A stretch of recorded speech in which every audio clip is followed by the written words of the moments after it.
sometimes, unfortunately, when I talk, it turns out like Mickey Mouse, and you won't know. You'll just have to turn it off because it will sound like Mickey Mouse, and you won't hear me saying to excuse me and to forgive me. I thought I'd just say something about choices. It's a time when we think in our church's year about the coming of the Magi. Now, we don't know how many Magi there were, according to the story. We know that they gave 3 gifts, and so the assumption has been that there were 3 Magi, 3 kings, who came bearing gifts, wanting to see the king. And of course, the first place they went was a palace. If a king had been born, surely it was born in the palace. And so they went to see Herod in his palace. But the king, Jesus, was not born in the palace. He was born in a stable, in poverty, as a refugee. And so the king, Herod, found out where the new king was supposed to be born, and he sent the wise men off, telling them to come back and tell him where the child was. And the king, Herod, said that he wanted to know so that he could go and worship the new king. But of course, we know that he wanted to keep peace in his country. He was a vassal ruler.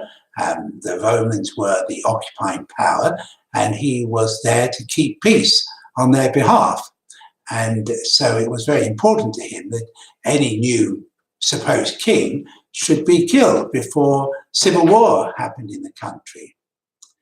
And the wise men went, they found the newborn Jesus, perhaps not newborn really, perhaps a year or 2 old. And we are told that having offered their gifts, being warned in a dream, they went back by another way, another route. They did not go back to Herod. They made a choice. Now, the choice was the right choice. This is what they were told to do, and so they made that decision. But it had very unfortunate consequences.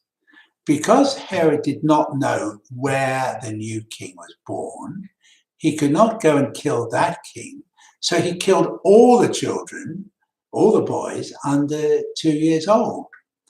And so their choice, the choice of the wise men, led to untold misery and tragedy.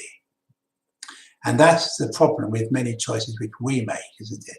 They don't only affect ourselves, but they affect so many other people as well. My experience about making choices is this, and I think many other people would say the same, that sometimes choices are not obvious. It's not obviously right or wrong to do one thing or another. We have to make a choice. And I think the important thing is to make the choice in the right way. If you are a Christian, to pray about it. And whatever you are, Christian or otherwise, is to think about it and to try very hard to make the right choice.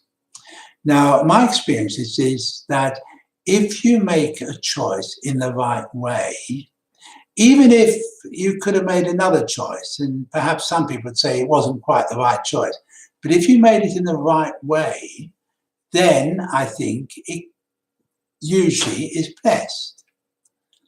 And so my thought for you this year is to say that I pray for you that you will not have too many very difficult decisions this year. But also I hope that whatever decisions you have to make, you will do them in the right way. And if you do that, then I am sure that your decisions will be blessed and your choices will be confirmed. And so may God bless you, not only now, but in the coming year. And I look forward to speaking to you again soon. God bless you.